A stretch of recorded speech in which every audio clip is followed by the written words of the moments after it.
Bonjour les passionnés de l'élevage et bienvenue sur la chaîne. Aujourd'hui, nous allons parler d'un sujet extrêmement important pour tous ceux qui élèvent ou qui souhaitent élever des poulets de chair. Un sujet qui peut faire la différence entre un élevage rentable et un élevage qui accumule des pertes. Ce sujet, c'est l'alimentation des poussins de poulets de chair de A à Z. Beaucoup d'éleveurs pensent que nourrir les poulets consiste simplement à acheter un sac d'aliments et à le distribuer. Mais la réalité est tout autre. Parce que plus de 70% de la réussite en élevage de poulets de chair dépend directement de l'alimentation. Une mauvaise alimentation peut entraîner une croissance lente, des maladies, une mauvaise conservation alimentaire et surtout des pertes économiques importantes. Mais lorsqu'un poulet est bien nourri, il grandit rapidement, il est plus résistant aux maladies, il consomme moins d'aliments et il devient beaucoup plus rentable pour l'éleveur. Dans cette vidéo, je vais vous expliquer de manière simple, pratique et complète tout ce qu'il faut savoir sur l'alimentation des poussins de poulets de chair. Nous allons voir les besoins nutritionnels des poussins, les différentes phases alimentaires, les matières premières utilisées, les exemples de formules alimentaires, la conduite alimentaire, les erreurs graves à éviter et les astuces pour améliorer la croissance. Donc, je vous invite à rester attentif jusqu'à la fin de cette vidéo parce que vous allez apprendre des choses très importantes qui peuvent transformer votre élevage. Alors bonjour et bienvenue sur la chaîne Les Animaux de l'élevage. Ici nous partageons des astuces simples, gratuites et efficaces qui vous permettront de booster votre productivité en élevage quel que soit votre niveau. Avant de continuer, nous vous invitons à vous abonner et activer la cloche de notification parce que c'est ce qui nous motive à vous produire des contenus plus de qualité comme celle-ci. Comprendre les besoins nutritionnels des poussins. Avant de parler d'aliments ou de formuler, il faut d'abord comprendre une chose essentielle. Un poulet ne mange pas seulement pour remplir son ventre, il mange pour couvrir ses besoins nutritionnels. Ces besoins sont constitués de plusieurs éléments. D'abord l'énergie. L'énergie permet au poussin de vivre, de se déplacer, de maintenir la température de son corps et surtout de grandir. Les principales sources d'énergie sont le maïs, le sorgho, le mil, le manioc et certains sont comme le son de blé ou autres. Ensuite viennent les protéines. Les protéines sont très importantes car elles servent à former les muscles, les organes et les tissus du corps. Chez le poulet de chair, les protéines jouent un rôle fondamental dans la prise de poids. Les principales sources de protéines sont le soja, la farine de poisson, le toutou d'arachide, le toutou de coton, les drèches de brasserie. Il y en a plusieurs d'autres. Cela dépend aussi de la localité. Il y a aussi les minéraux. Les minéraux interviennent dans la formation des os, le fonctionnement des cellules, le maintien de la santé générale. On peut citer le calcium, le phosphore, le sodium. Ensuite viennent les vitamines qui participent au bon fonctionnement du métabolisme. Et enfin les acides aminés essentiels comme la lysine, la méthionine. Ce sont des éléments indispensables pour la croissance des poulets.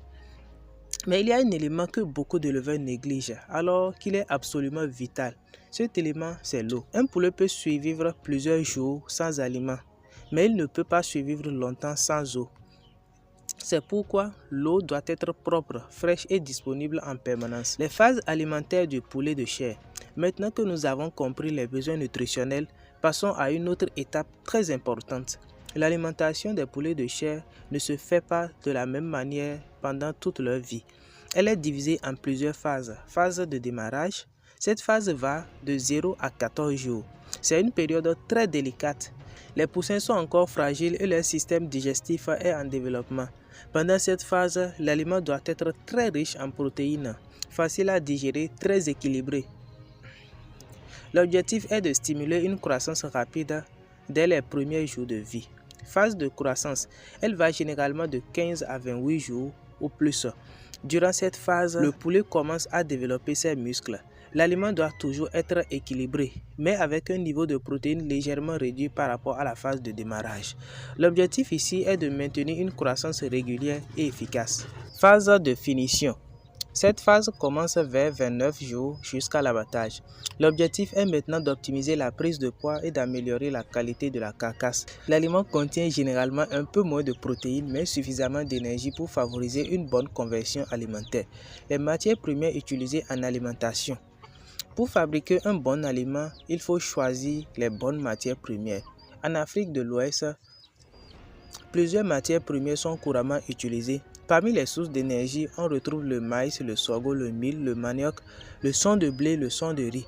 Pour les sources de protéines, il y a le soja, la farine de poisson, le touto d'arachide, le touto de coton, les drèches de brasserie. Pour les minéraux, il y a les coquilles, les poudres d'os, les sels de cuisine, le carbonate de calcium. Et pour améliorer l'équilibre nutritionnel, on ajoute souvent le CMV, la lysine, la méthionine. La conduite alimentaire. Maintenant, parlons de la conduite alimentaire. Même avec un bon aliment, si la distribution n'est pas bien faite, les résultats ne seront pas bons. Il est recommandé de donner l'aliment à volonté, garder les mangeoires propres, éviter le gaspillage, ajuster la hauteur des mangeoires. Il faut également surveiller la consommation alimentaire pour détecter rapidement les anomalies. Les erreurs graves à éviter. Beaucoup d'éleveurs font des erreurs qui ralentissent la croissance des poulets. Par exemple, changer brusquement d'aliment, utiliser des matières premières de mauvaise qualité, donner un aliment moisi, mal conserver des aliments, négliger l'eau. Ces erreurs peuvent provoquer des maladies, une mauvaise croissance et des pertes financières. Parlons maintenant des astuces pour améliorer la croissance. Pour améliorer les performances de votre élevage, voici quelques conseils simples à appliquer. Assurez-vous que l'eau est toujours propre, les poussins reçoivent les vitamines après le transport, la température du bâtiment est adaptée, la densité d'élevage est correcte, l'hygiène est respectée. Tous ces éléments travaillent ensemble pour améliorer la croissance. Avant de terminer cette vidéo, je voudrais vous parler de 3 documents très importants que nous avons préparés pour accompagner les éleveurs. Le premier document est un document complet sur la formulation de la provende, qui explique comment fabriquer correctement des aliments pour les animaux. Le deuxième document contient plusieurs formules alimentaires et un plan de prophylaxie complet pour les monogastriques en Afrique. Et le troisième document est un guide complet sur l'alimentation des poulets de chair qui explique étape par étape ce qu'il faut faire, ce qu'il faut respecter et comment réussir l'alimentation du début jusqu'à l'abattage. Si vous êtes intéressé par ces documents, vous pouvez contacter directement sur le WhatsApp qui s'affiche à l'écran. Nous allons vous expliquer comment les obtenir. Ces documents sont très utiles pour les débutants, les éleveurs professionnels et même les étudiants en production animale. Ou bien simplement cliquez sur le lien qui se trouve dans la description de cette vidéo. Retenez ceci. Un élevage de poulets de chair ne réussit pas par hasard. Il réussit grâce à une bonne alimentation, une bonne gestion et une bonne connaissance des besoins des animaux. Si vous maîtrisez l'alimentation, vous maîtrisez déjà la plus grande partie de la réussite de votre élevage. Merci d'avoir suivi cette vidéo. Si vous avez appris quelque chose aujourd'hui, n'oubliez pas de vous abonner à la chaîne Les Animaux de l'élevage, aimez la vidéo et partagez avec d'autres éleveurs. Et surtout, continuez d'apprendre pour améliorer votre élevage. À très bientôt dans une prochaine vidéo.